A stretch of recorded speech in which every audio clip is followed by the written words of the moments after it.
नमस्कार विद्यार्थियों, आज राम लक्ष्मण परशुराम संवाद का पद नंबर 3 करेंगे।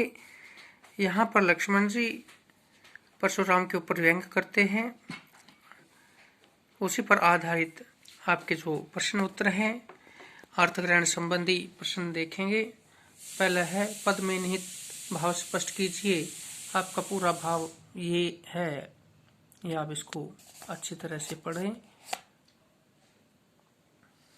और उसके पश्चात इसको समझें। दूसरा प्रश्न है, परशुराम बार बार अपना कुल्हाड़ा किसे दिखा रहे थे? लक्ष्मण को दिखा रहे थे। कवि के द्वारा प्रयुक्त काव्य रूढ़ी और समाज में चली आने वाली मान्यता को स्पष्ट कीजिए। चौथा प्रश्न है, लक्ष्मण ने परशुराम से अभिमान पूर्वक बात क्यों की थी? पांचवा क्वेश्चन है, लक्ष्मण ने अपना गुस्सा रोककर परशुराम से बात क्यों की थी?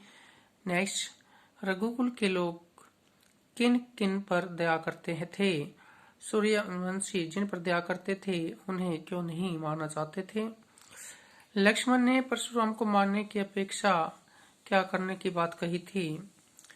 लक्ष्मण ने अपने द्वारा मुनि को अनुचित शब्द कहने के बाद उनसे क्या मांगा था? लक्ष्मण के क्रोध भाव को प्रतिपादित कीजिए। पहला उत्तर देख लीजिए इसका। लक्ष्मण ने परशुराम के द्वारा अभिमान पूर्वक कहे शब्दों पर व्यंग किया था और उन्हें बता दिया था कि उनके वंश में ब्राह्मणों पर शस्त्र नहीं उठाया जाता, चाहे वे बुरा व्यवहार भी क्यों न करें। दूसरे का उत्तर है, परशुराम बार बार डराने के लिए लक्ष्मण को अपना कुल्हाड़ा दिखा रहे थे। तीसरे है, युगों से समाज में एक मान्यता चली आ रही है कि काशी फल की बेल पर खिलने वाले फूल या छोटे फल की ओर तर्जनी से इशारा कर दिया जाए तो सूख कर गिर जाता है। छोटी आयु के लक्ष्मण की ओर परशुराम बार बार उंगली उठाकर डराने का प्रयत्न कर रहे थे, इसलिए लक्ष्मण ने उनसे यह कहा कि काशी फल की बेल पर लगे फूल की या फल की तरह कमजोर नहीं है, जो परशुराम की उठी उंगली से नष्ट हो जाएंगे। चौथा प्रश्न है, उत्तर है, लक्ष्मण ने परशुराम के कुल्हाड़े और धनुष बाण देखकर क्षत्रिय समझकर अभिमान पूर्वक बात की थी। पांचवा है, लक्ष्मण ने अपना गुस्सा रोककर परशुराम से बात की थी क्योंकि उन्हें पता लग गया था कि वे भृगुवंशी थे, उनके गले में यज्ञोपवीत भी था। नेक्स्ट है, रघुकुल के लोग देवता, ब्राह्मण, भगवान के भक्त और गौ पर सदा दया करते हैं, उनको कभी नहीं मारते।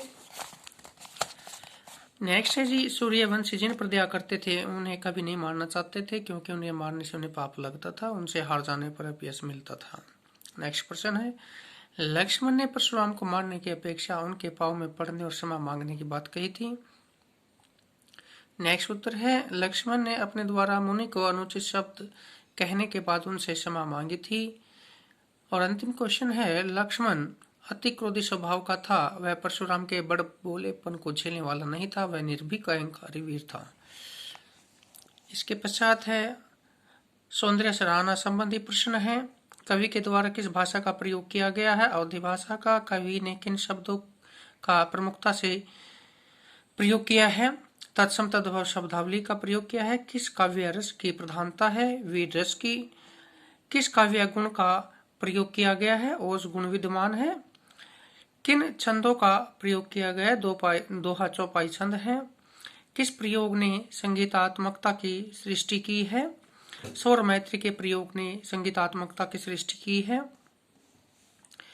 किस शब्द शक्ति का प्रयोग किया गया है? व्यंजना शब्द शक्ति विद्यमान है। काव्यांश में प्रयुक्त दो तद्भव शब्दों को छांट कर लिखिए। पहाड़ और बानी।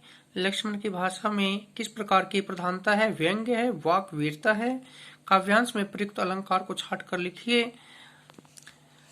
इसमें देखिएगा, अनुप्रास में मुनीषु महाभटमानी, कछु कहा कछु कहू कोटि कुलिस, सुर महिसुर सुनी सरोस, धनु गिरा गंभीर।